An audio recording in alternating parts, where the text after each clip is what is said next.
গল্পের নাম শুধু তোমারই জন্য, পর্ব সংখ্যা 34, লেখা অনিশের সাথে। আনিতা প্রথমে আহিনের শার্ট খামচে ধরে রাখলেও পরে যখন শ্বাস নিতে পারছিল না, তখনই আহিনকে কিছুটা জোরে ধাক্কা দিয়ে সরিয়ে দেয়। আহিনের থেকে 2 হাত দূরত্বে দাঁড়িয়ে আনিতা বুকে হাত দিয়ে জোরে জোরে শ্বাস নিচ্ছে। আহিয়ান বিছানায় বসে আনিতাকে লক্ষ্য করছে। আনিতা আহিয়ানের দিকে তাকাতে আহিয়ান বাঁকা হাসে। তা দেখে আনিতা যেন আরো বেশি লজ্জা পায়। লজ্জায় আহিয়ানের চোখে চোখ রেখে তাকাতে পারছে না ও। আহিয়ান উঠে আনিতার দিকে এগোতে নিলেই আনিতা উল্টো ঘুরে দরজা খুলে দৌড়ে বের হয়ে আসে রুম থেকে। আনিতার যাওয়ার দিকে তাকিয়ে আহিয়ান ঠোঁট কামড়ে ধরে হেসে দিল। রাত 3:44। নাচ গান শেষ হয়েছে আরো ঘন্টাখানেক আগে। এতক্ষণ ওরা সবাই মিলে গোল হয়ে চেয়ারে বসে আড্ডা দিচ্ছিল। হঠাৎ করেই আনিতা সেন্সলেস হয়ে মাটিতে পড়ে যায়।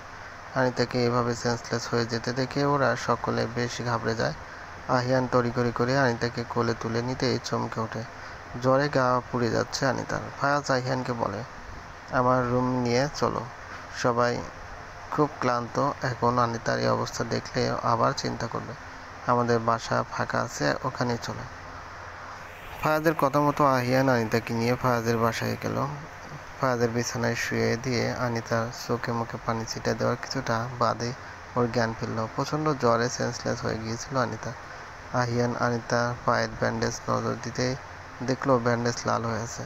পরক্ষণে মনে হলো ওরা সবাই মিলে একসাথে স্টেজ উঠে নেচেছিল। নাচের মাঝে হঠাৎ করে আনিতা স্টেজ থেকে নেমে গিয়ে চেয়ার টেনে বসে পা চেপে ধরে চোখ বন্ধ করেছিল কিছুটা সময়। পরপরই আহিয়ান আনিতার কাছে গিয়ে বেশ কয়েকবার জিজ্ঞেস করে ওর কি হয়েছে, কিন্তু তখন কিছু বলেনি। এখন সবটা বুঝতে পারলো আহিয়ান। সম্ভবত পায়ের ক্ষতস্থানে ব্যথা পেয়েছিল, সেখান থেকে রক্ত বের হয়েছে। ব্যথায় জ্বর এসে সেন্সলেস হয়ে যায় ও। আহিয়ানের নিজের উপর বেশ রাগ হচ্ছে এখন। ও তখন ছোট, যদি আর একটু জোরদারভাবে জিজ্ঞেস করতো তাহলে এটা হতো না। আহিয়ানের এসব ভাবনার মাঝে ফায়াজ এসে আনিতাকে জ্বরের ঔষধ খাইয়ে দিল। রুমাল ভিজিয়ে কপাল পানি পট্টি দিতে দিতে বেশ খানিকটা বাদে আনিতার জ্বর ছেড়ে দেয়। ফজরের আজান দিলে মাত্র আনিতা বেঘরে ঘুমোচ্ছে। আহিয়ান আনিতার কোমরের কাছে বসে আনিতার এক হাত ধরে বসে আছে। বেশ খানিকটা বাদে রান্নাবান্নার ওখান থেকে ফায়াজ নিজের রুমে এসে দেখে আহিয়ান এখনো আনিতার পাশে ওর হাত ধরে বসে আছে। চোখে ঘুম অথচ ঘুমাচ্ছে না। ফায়াজ গিয়ে আহিয়ানের কাঁধে হাত রাখতে আহিয়ান ফায়াজের দিকে তাকালো।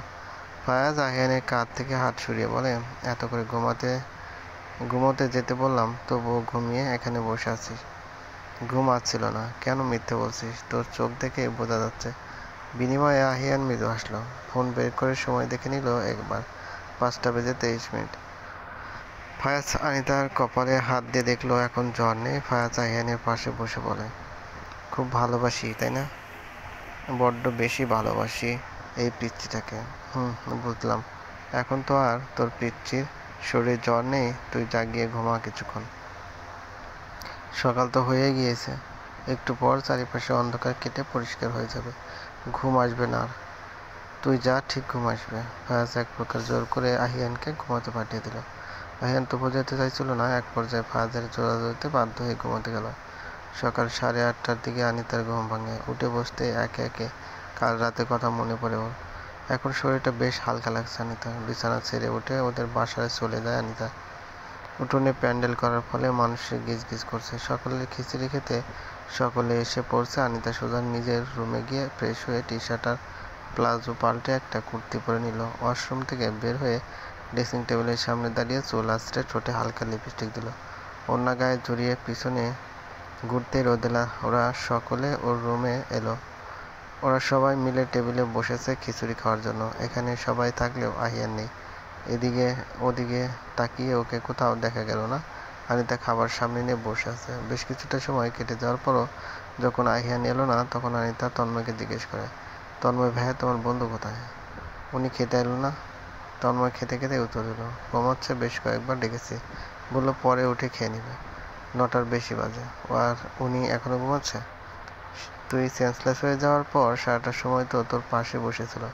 6টার দিকে ফায়াজ ভাইয়া জোর করে ঘুমাতে পাঠিয়েছে। রোদেলার কথা শুনে আনিতার বেশ খারাপ লাগলো। ওর জন্য না ঘুমিয়ে বসেছিল। মনে মনে নিজেকে হাজারটা গালি দিয়ে উঠে দাঁড়ালো আনিতা। আনিতা খাবার ছেড়ে উঠে যেতে দেখে আরোহী বলে, কিরে খাবি না? আহিয়ানের সাথে খাবো। এই বলে আনিতা এক প্লেটে বেশি করে খিচুড়ি নিয়ে ফায়াজদের বাড়ি চলে গেল। আনিতার যাওয়ার দিকে তাকিয়ে সবাই মৃদু আসলো। দুজনে পাগল, কেউ কাউকে ছাড়া কিছুটি বোঝে না। ওরা সবাই খাওয়ায় মনোযোগ দিল। আহিয়ান যে রুমে ঘুমিয়েছে, আনিতা সে রুমে গিয়ে দরজা খানিকটা চাপিয়ে দিল।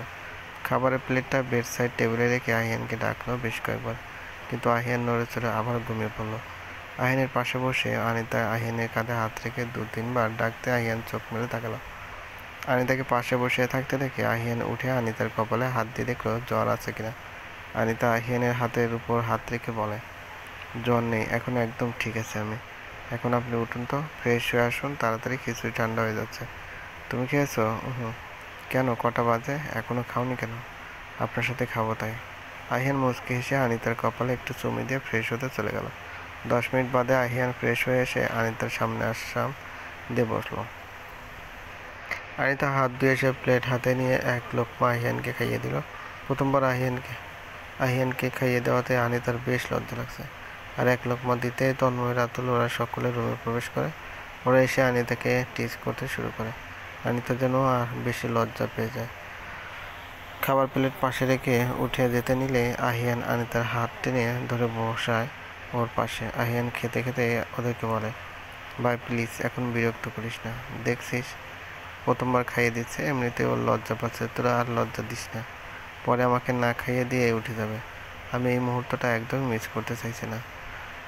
বাহ বাহ, এখন দেখছি আনিতাকে পেয়ে আমাদেরকে তাড়িয়ে দিচ্ছিস, আমরা বিরক্ত করছি তাই না? আহিয়ানের কথায় রাতুল রাগে চোখে তাকিয়ে উপরে কথাটা বলে। আহিয়ান মুচকে এসে বলে, না ভাই, তোরা একদমই বিরক্ত করছিস না, কিন্তু আমার বিরক্ত বোধ করছি, বিশ্বাস কর। তোরা এখানে থাকলেও আমাকে খাইয়ে দিবে না। ওকে ওকে, যাচ্ছি আমরা। তন্ময় কথাটা বলে ওদের সবাইকে বের হয়ে যাওয়ার ইশারা করলো। ওরা বের হয়ে যেতে নিলে আহিয়ান পিছু ডেকে বলে, এদিকটা একটু খেয়াল রাখিস, কেউ যাতে না আসে, আর দরজাটা লাগিয়ে দিয়ে যা। যথা আজ্ঞা জনাব। আহিয়ানের কথায় তন্ময় উপরে কথাটা বলল। ওরা সকালে মৃদু হেসে দরজা আটকে দিয়ে বের হয়ে এলো রুম থেকে। আনিতা বেশ কয়েকবার আহিয়ানকে খাইয়ে দেওয়ার পর আহিয়ান এবার নিজ খাবার প্লেট হাতে নিয়ে আনিতাকে খাইয়ে দিল। খাওয়া শেষে আনিতা প্লেট নিয়ে চলে আসতে নিয়ে আহিয়ান আনিতার হাত টেনে ধরে বলে, আজও পার্লারে যাবে? হ্যাঁ, কেন? যেতে হবে না, তোমাকে এমনিতেই সুন্দর লাগে বেশ। আচ্ছা, যাব না। মন খারাপ হয়ে গেল তাই না? আরে না পাগল, মন খারাপ হওয়ার কি আছে, 2 দিন তো পার্লারে সেজেছি, আজ না সাজলে কি এমন হবে? কিছুই না। আহিয়ান উঠে এসে আনিতাকে পিছন থেকে জড়িয়ে ধরে বলে, তোমাকে এমনিতেই বেশ সুন্দর লাগে, তার উপর সাজলে তো আর কোনো কথাই নেই। সব ছেলেরা হা করে তাকিয়ে থাকে তোমার দিকে, ওটা আমার একদম সহ্য হয় না। সব ছেলেরা আমার দিকে তাকিয়ে থাকলেও আমি কিন্তু আপনার দিকেই তাকিয়ে থাকি জনাব। হ্যাঁ, এটা জানি, তাহলে চিন্তা কিসের?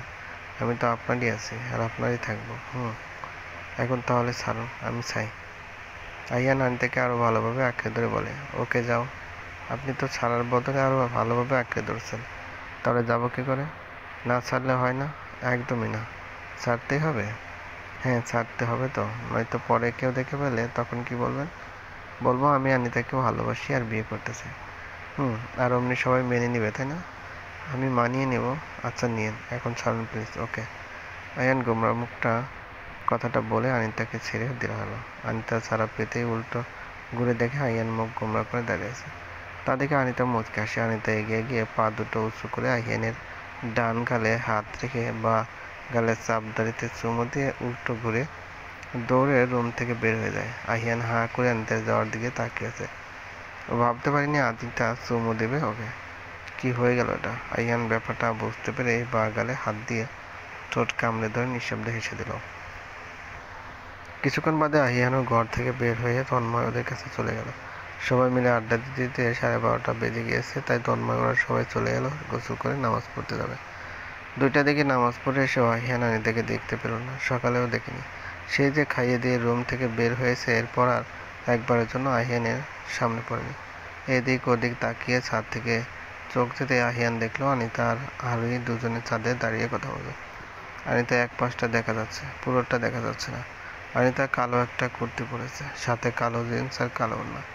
বাতাসে খোলা চুলগুলো উঠছে। আহিয়ানকে এভাবে তাকিয়ে থাকতে দেখে তন্ময় অনিতাকে ডাক দিল। তন্ময় ডাক শুনে অনিতা পাশ ফিরে সোজাভাবে আহিয়ান ওদের দিকে মুখ করে দাঁড়ালো। কিনারে সিঁথি কেটে ঠোঁটে হালকা লিপস্টিক দিয়েছে অনিতা, এতেই যেন একদম অপ্সরাদের মতো লাগছে। কালো ড্রেসে অনিতাকে দেখে আয়ানের জন্য বারবার কয়েক হার্টবিট মিস হয়ে গেল। তন্ময় আনিতাকে ডেকে বলে, ওখানে কি করছো, খাবে না? একটু পরে খাই, তোমরা খেয়ে নাও সকলে। তোমাকে ছাড়া আমরা খাচ্ছি না, এখনই নিচে এসো। খেয়ে নিন প্লিজ, এখন খেতে পারবো না, পেট ভরা আমার। তোমাকে ছাড়া আমার খেলেও তোমার উনি খাবে না কিন্তু।